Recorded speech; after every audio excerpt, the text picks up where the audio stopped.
Ini di Riyadh ini sudah masyhur ceritanya nih. Antara seorang ibu dengan seorang TKW dari Indonesia. Ada satu ibu sudah divonis di Saudi. Operasi kanker dia terakhir sebulan lagi.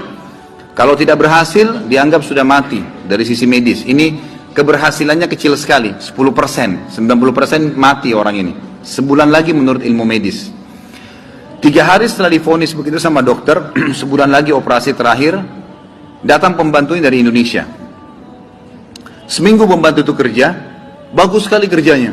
Masya Allah bersihin rumah, masak segala. Tuan rumahnya ini senang. Tapi selama dia kerja seminggu, ada satu perilaku TKW ini, pembantu ini, yang selalu membuat tuannya mau nanya sama dia tapi nggak enak.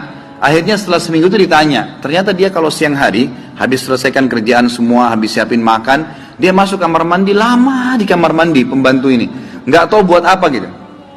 Pas dia keluar dari kamar mandi, setelah seminggu ditanya sama majikannya, maaf saya mau tanya, kenapa kamu ini setiap masuk kamar mandi, lama, ngapain gitu kan. Langsung nangis tiba-tiba TKW itu menangis, pembantu itu menangis. Dia tanya kenapa kamu nangis, dia bilang ceritanya begini sebenarnya.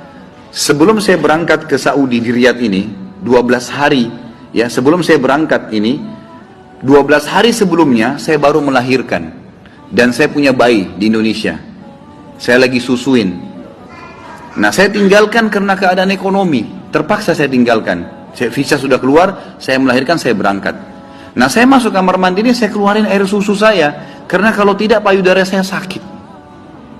Coba. Kalau antum dengar keluhan seperti ini dari pegawai, dari staf, dari orang, apa yang antum lakukan? Perhatikan perilakunya muslimah ini, ya. Majikannya buat apa?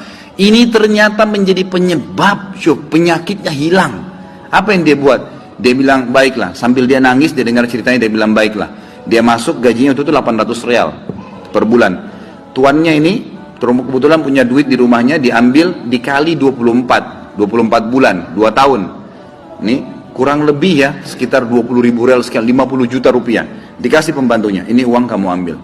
Besok saya belikan kamu tiket pulang ke Indonesia. Anggap kau sudah kerja 2 tahun. Pembantunya bilang, nggak apa-apa. Dia bilang, nggak apa-apa. Anak kau lebih penting daripada saya. Urus anakmu, nggak apa-apa. Terus ada pembantunya, baiklah kalau begitu terima kasih. Kata tuannya, kalau memang majikannya bilang, kalau seandainya 2 tahun kemudian habis nyusuin, kamu terfikir kembali, ini nomor HP saya, dikasih, pulanglah.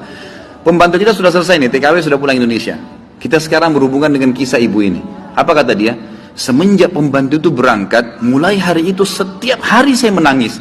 Menangisnya bukan karena sedih penyakit saya merasa terharu, susah menggambarkannya, terharu betul dan bersyukur kepada Allah. Bagaimana Allah membukakan pintu itu buat saya. Saya selalu bersyukur terus sama Allah karena saya bisa memberikan, terfikir untuk kasih gaji 2 tahun. Mungkin kalau terjadi pada kita bilang, baiklah kamu pulang aja minimal. Pernah gak antum terfikir kasih gajinya lengkap semua? Gitu kan? Dia bilang, saya terharu kenapa saya bisa lakukan itu. Dan saya selalu bersyukur sama Allah, saya bisa lakukan sementara memang ini ada vonis mati dekat lagi secara medis gitu kan. Dia bilang, tiap hari saya menangis. Dan setiap kali saya menangis, saya merasa ada satu kepuasan dan keadaan saya lebih baik. Ringkas cerita, tiba masa operasi, ditelepon rumah sakit, disiapin semuanya alat operasi. Ini sudah jelas akan menemui ajal kalau secara medis. Tiba di rumah sakit, dicek sebelum operasi, dokternya duduk setelah cek di kursi lalu bertanya, kamu berobat kemana sebulan ini? Kata ibunya, saya nggak berobat kemana-mana. Kamu tahu nggak, kanker kamu nggak ada, sedikit pun nggak ada, akarnya nggak ada, sembuh total, nggak ada, nggak mungkin terjadi secara medis. Ibu itu tersenyum lalu mengatakan, kalau betul apa yang dokter ucapkan, itu karena sedekah saya. Diceritain sama dia ceritanya, begini. Dokternya jadi nangis, dokternya bilang apa? Subhanallah, yang telah membukakan mata hati saya, ternyata yang menyembuhkan bukan obat sama dokter. Tapi siapa? Allah subhanahu wa ta'ala. Ambil pelajaran ikhwas sekalian. Ternyata amal-amal soleh itu bisa membuat kita keluar dari masalah. Abdullah bin Umar dan Abdullah bin Abbas radhiyallahu anhum ajma'in, itu kalau beliau sedang menghadapi masalah dan tidak pecah, beliau keluar cari orang miskin dan sedekah, gitu kan? Keluar bertawassul dengan amal soleh, seperti itulah.